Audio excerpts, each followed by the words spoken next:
سے باہر نکلے، اعلیٰ حضرت کے رخ زیبا پر نظر پہنچی، سلام اور مصافحہ ہوا، پورے اعزاز و اکرام کے ساتھ اعلیٰ حضرت کو لے کر اپنے حجرے میں داخل۔ اعلیٰ حضرت بیٹھے ہیں، مجذوب صاحب بیٹھے ہیں، مفتی عبدالسلام بیٹھے ہیں، مفتی برہان الحق بیٹھے ہیں، بڑے بڑے علماء ہیں، معتقدین مریدین ہیں، یہ سب بیٹھے ہیں۔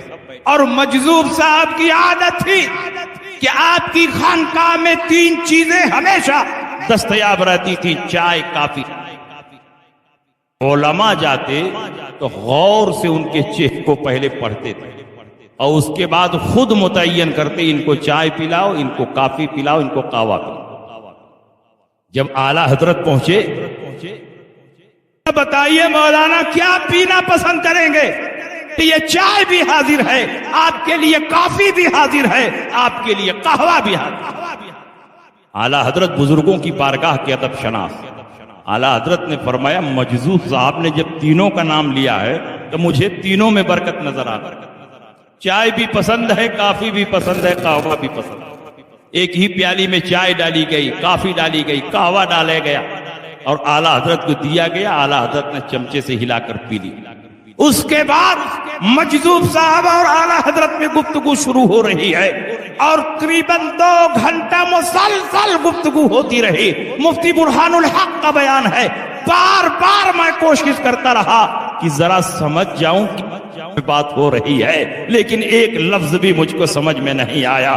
یہ گفتگو عربی میں نہیں ہو رہی تھی، عربی میں جانتا ہوں، فارسی میں نہیں ہو رہی تھی، فارسی میں جانتا ہوں، ہندی میں نہیں ہو رہی تھی، ہندی میں جانتا ہوں، اردو میں نہیں ہو رہی تھی، اردو میں سمجھتا ہوں، اللہ جانے دونوں ولی کی زبان میں بات کرتا۔ جب گفتگو کمپلیٹ ہو گئی، اجازت لے کر جانے لگے۔ تو سنت کیا ہے کہ مہمان کو دروازے تک چھوڑا۔ مجذوب صاحب نے اعلیٰ حضرت کو دروازے تک چھوڑا، اعلیٰ حضرت جا رہے ہیں آگے آگے اور پیچھے پیچھے مفتی برہان الحق صاحب، ان کے والد مفتی عبدالسلام بھی چل رہے ہیں۔ تو مفتی عبدالسلام نے اپنے بیٹے کو اشارہ کیا، جلدی سے جاؤ، تم بھی مجذوب صاحب سے کچھ دعا لو۔ اعلیٰ حضرت کے پیچھے پیچھے چل رہے تھے اور والد صاحب کے اشارہ ہوا کہ حجرہ خالی ہے، جلدی جاؤ، تم بھی کچھ حاصل کر لو۔ مفتی برہان الحق صاحب پھٹ کر حجرے میں آئے، کہا حضور ہمیں بھی کچھ عطا فرما دے۔ کہا کیا چاہیے؟ کہا کچھ نصیحت فرما دے۔ کہا مجھ سے نصیحت لینے آئے ہو؟ ہاں ہاں حضور آپ ہی سے نصیحت لینے آیا ہوں، اعلیٰ حضرت جن سے ملنے کے لیے آئے ہیں وہ کوئی معمولی بزرگ نہیں ہو سکتے، آپ مجھے وصیت فرما دیں، نصیحت فرما دیں۔ کہا اگر مجھ سے نصیحت لینا چاہتے ہو تو میری پہلی اور آخری نصیحت یہی ہے کہ ابھی جن کے پیچھے پیچھے چل رہے تھے انہی کے قدم بقدم چلتے رہو، جنت تک ہوگے۔ ان کا راستہ جنت میں لے جانے والا راستہ ہے، مسلک اعلیٰ حضرت کوئی نیا مسلک نہیں، جنت میں لے جانے والے راستے کا نام اعلیٰ حضرت۔ رسالت مسلک اعلیٰ حضرت، مسلک اعلیٰ حضرت، نعرہ تکبیر، نعرہ رسالت، سبحان اللہ سبحان اللہ۔ بڑے بڑے ولیوں نے اعلیٰ حضرت امام احمد رضا کے مسلک کو تسلیم کیا۔ آج چند تپوری چھاپ مولویوں کے انکار کرنے سے مسلک اعلیٰ حضرت پر کوئی آنچ نہیں آنے والی ہے، مسلک اعلیٰ حضرت کی عظمت ختم نہ ہو جائے گی۔ تم تسلیم کرو کہ نہ کرو، بڑے بڑے اولیاء کرام نے اعلیٰ حضرت کی عظمت کو بھی مانا ہے اور مسلک اعلیٰ حضرت کی حقانیت کو تسلیم بھی کیا۔ بلکہ حرمین شریفین کے کئی علماء نے اعلیٰ حضرت کی محبت کو سنیت کی پہچان قرار۔ علامہ سید علوی مالکی فرماتے ہیں نحن نعرفہ بتصنیفاتہ و تالیفاتہ حبہ علامت السنیہ و بغضہ علامت البدعہ۔ ہم امام احمد رضا کو ان کی تصنیفات و تالیفات کے ذریعے پہچانتے ہیں، ان سے محبت کرنا سنی ہونے کی دلیل ہے اور ان سے عداوت و دشمنی کرنا یہ بدعتی اور گمراہ ہونے کی۔ اور علامہ مغربی فرماتے ہیں جب ہمارے پاس ہندوستان سے حاجی آتے ہیں اور ہم کو یہ جانچنا ہوتا ہے کہ یہ سنی ہے کہ وہابی ہے، تو ہمارے پاس ایک ہی تھرمامیٹر ہے، اعلیٰ حضرت امام محمد رضا۔ اذا جاء رجل من الهند فسألناه عن الامام احمد رضا، جب ہمارے پاس ہندوستان سے کوئی حاجی آتا ہے اور ہمیں جانچنا ہوتا ہے کہ یہ سنی ہے کہ نہیں، تو ہم اس کے سامنے اعلیٰ حضرت کا نام لیتے ہیں، اعلیٰ حضرت کا تذکرہ کرتے ہیں اور چہرے کو غور سے دیکھتے ہیں۔ اگر چہرے پر خوشی ظاہر ہوتی ہے فعلمنا انہ من اہل سنت والجماعہ، ہم سمجھ جاتے ہیں کہ یہ اہل سنت و جماعت سے ہے، اور اگر چہرہ بگڑ جاتا ہے فعلمنا انہ من اہل البدع والضلالہ، ہم فوراً سمجھ جاتے ہیں کہ یہ بدعتی اور گمراہ ہے۔ ھذا ھو المعیار عندنا، یہی ہمارے نزدیک سنیوں کو پہچاننے کا معیار ہے۔ تو کسی کے ماننے نہ ماننے سے فرق نہیں پڑنے والا۔ اس وقت اعلیٰ حضرت کی آندھی چل رہی، جو اعلیٰ حضرت کے مسلک سے ٹکرانے کی کوشش کرے گا خسو خاشاک کی طرف بہ جائے گا، پتہ ہی نہیں چلے۔ بڑی بڑی خانقاہیں مٹ گئی، بڑے بڑے خطبہ گمنام ہو گئے، بڑے بڑے پیرانے طریقت آج کٹورا لے کر گلیوں میں بھیک مانگتے ہوئے نظر آ رہے ہیں۔ ایک دور وہ تھا کہ ان کی خانقاہوں میں لائن لگی رہتی تھی اور ملنے والوں کو ملنے نہیں دیا جاتا تھا۔ بڑے خطیبوں کو ہم نے دیکھا کہ ان کے دروازے پر پروگرام لینے والوں کو بھیڑ لگی رہتی تھی، تاریخ نہیں ملتی تھی، لیکن ان کی مت ماری گئی تھی، اعلیٰ حضرت سے ٹکرا گئے، وہ خانقاہیں مٹ گئیں، وہ خطبہ مٹ گئے، وہ ادبا مٹ گئے جنہوں نے اعلیٰ حضرت کے خلاف لکھنے کی کوشش کی۔ اس لیے اگر تم عزت و آبرو چاہتے ہو تو اعلیٰ حضرت امام احمد رضا کی غلامی میں آ جاؤ۔ جب وہ خانقاہیں مٹ گئیں تو آج کی خانقاہوں کی کیا ہے؟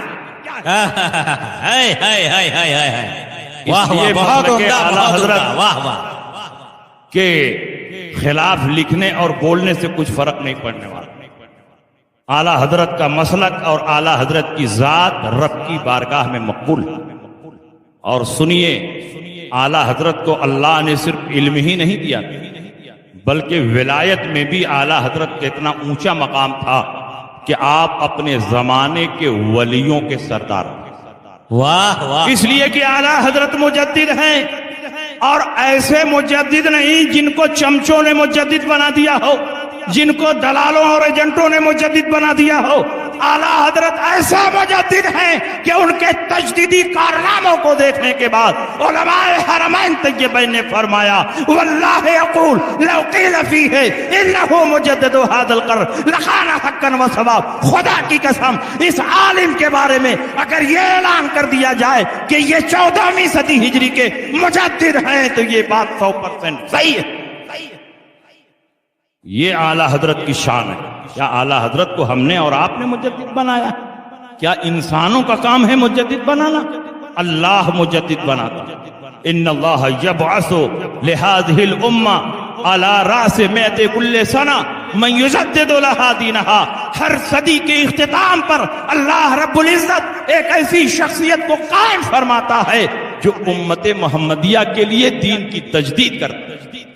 مجدد کوئی نیا دین نہیں پیش کرتا، مجدد کوئی نیا مسلک نہیں پیش کرتا ہے، نئی فکر نہیں پیش کرتا ہے، بلکہ پرانے دین کے چہرے پر جو گرد و غبار جم جاتا ہے بدعات و منکرات کی صورت میں، اس کو دلائل و براہین کی تلوار سے صاف کرتا ہے۔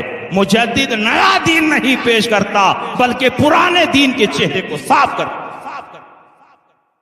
اور اعلیٰ حضرت کا مقام تو اتنا بلند ہے کہ آپ کی زبان سے جو بات نکلتی تھی رب کی بارگاہ میں قبول ہو جاتی۔ حیات اعلیٰ حضرت میں لکھا ہوا، بریلی شریف کے رہنے والے علامہ غلام حسین بریلوی، یہ مولانا محمد حسین بریلوی کے بیٹے۔ علامہ غلام حسین بریلوی وہی ہیں جن کا طلسمی پریس چلتا تھا، اعلیٰ حضرت کی کتابیں چلتی تھی۔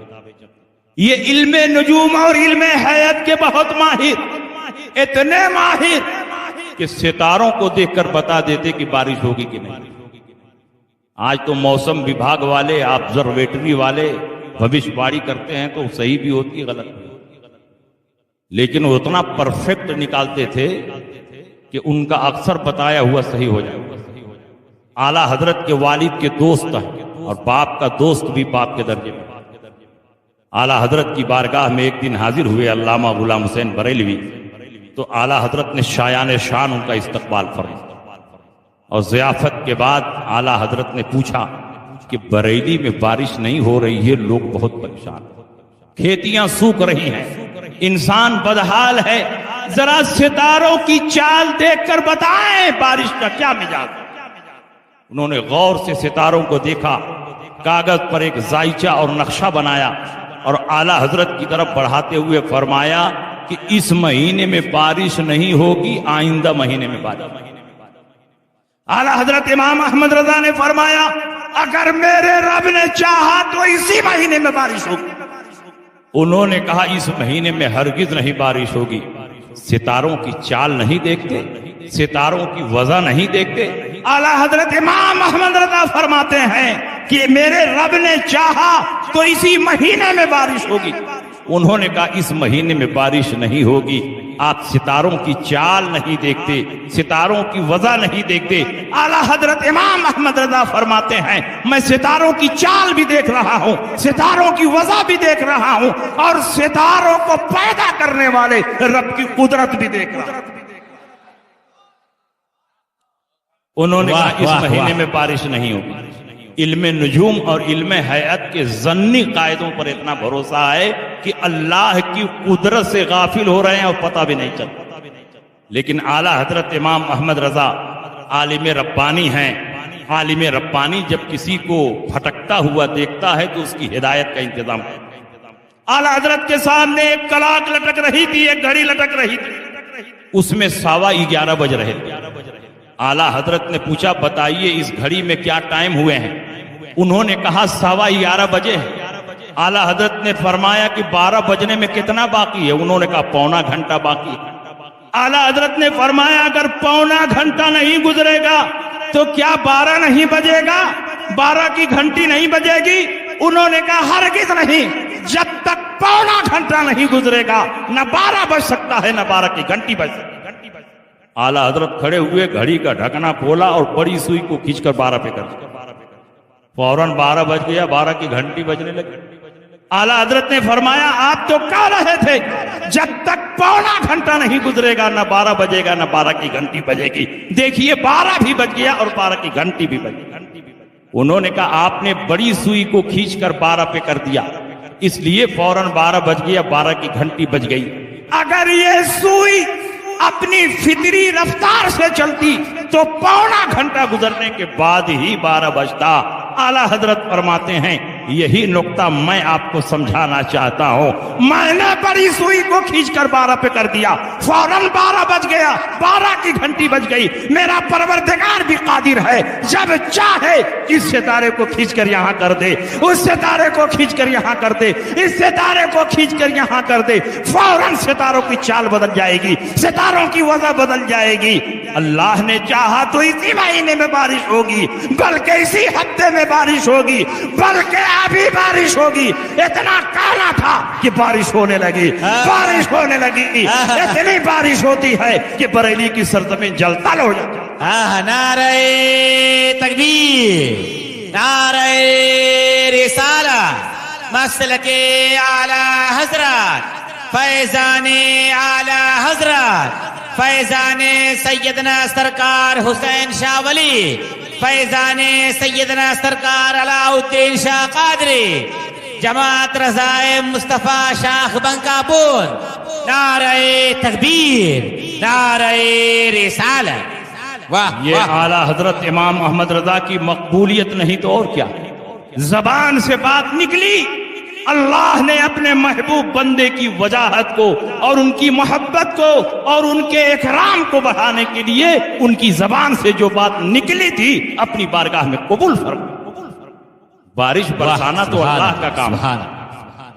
اعلیٰ حضرت امام احمد رضا نے غوث پاک کی محبت میں اپنے آپ کو فنا کر دیا.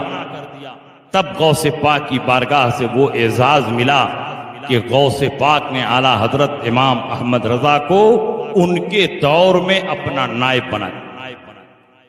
اعلیٰ حضرت امام احمد رضا اپنے دور کے صرف مجدد نہیں ہیں، اپنے دور کے سب سے بڑے محقق نہیں ہیں، بلکہ اپنے دور میں غوث پاک کے نائب کی طرف سے نہیں کہتا، بلکہ یہ بھی حیات اعلی حضرت میں لکھا ہوا ہے۔ جماعت اہل سنت کے بہت بڑے عالم پیر طریقت شیخ المشائخ پیر سید جماعت علی شاہ محدث علی پوری رحمت اللہ علیہ بیان فرماتے ہیں کہ میں نے خواب دیکھا، خواب میں سرکار غوث پاک تشریف لائے تو میں نے پوچھا کہ حضور آپ ہر دور میں کسی نہ کسی کو اپنا نائب بناتے ہیں، آج ہندوستان میں آپ کا نائب کون ہے؟ تو سرکار غوث پاک نے فرمایا کہ اس وقت ہندوستان میں میرا نائب مولانا احمد رضا خان بریلوی ہے۔ اور جب اعلیٰ حضرت کی روحانیت اور ولایت میں اور کمال پیدا ہوا، محبوبیت کا گراف اور اونچا ہوا، تو پیر طریقت شیخ المشائخ پیر شیر محمد شرق پوری رحمت اللہ علیہ نے خواب دیکھا اور سرکار غوث پاک خواب میں تشریف لائے تو علامہ شرق پوری نے پوچھا حضور اس وقت پوری دنیا میں آپ کا نائب کون ہے؟ تو سرکار غوث پاک نے فرمایا اس وقت پوری دنیا میں میرا نائب مولانا احمد رضا خان بریلوی۔ جب انہوں نے اعلیٰ حضرت کا نام سنا تو اعلیٰ حضرت کی ایسی محبت ان کے دل میں پیدا ہوئی کہ وہ شرق پور سے چل کر بریلی آئے۔ آج شرق پور اور علی پور پاکستان میں پڑا، وہاں سے چل کر بریلی آئے، محلہ سوداگران پہنچے، اعلیٰ حضرت امام احمد رضا کے بیٹھک میں پہنچے۔ جو تاج الشریعہ کا مکان ہے وہ اعلیٰ حضرت کا مکان ہے۔ وہیں پر اعلیٰ حضرت اپنی بیٹھک میں بیٹھے ہوئے ہیں، علامہ شرق پوری اندر داخل ہوئے، اعلیٰ حضرت کو سلام کیا، اعلیٰ حضرت کے ہاتھ کو بوسہ دیا تو پلٹ کر اعلیٰ حضرت نے ان کے ہاتھ کو علامہ شرق پوری نے کہا حضور آپ نے میرا ہاتھ کیوں چوم لیا؟ میں نے تو اپنا نام بتایا نہیں، میں نے اپنا تعارف کرایا نہیں، میں نے تو اس لیے آپ کا ہاتھ چوما کہ آپ اس وقت ہندوستان کے سب سے بڑے مفتی اور عالم ہیں، آپ نے میرا ہاتھ کیوں چوم لیا؟ تو اعلیٰ حضرت امام احمد رضا کی نگاہ ولایت دیکھو، آپ فرماتے ہیں جو خواب میں غوث پاک کو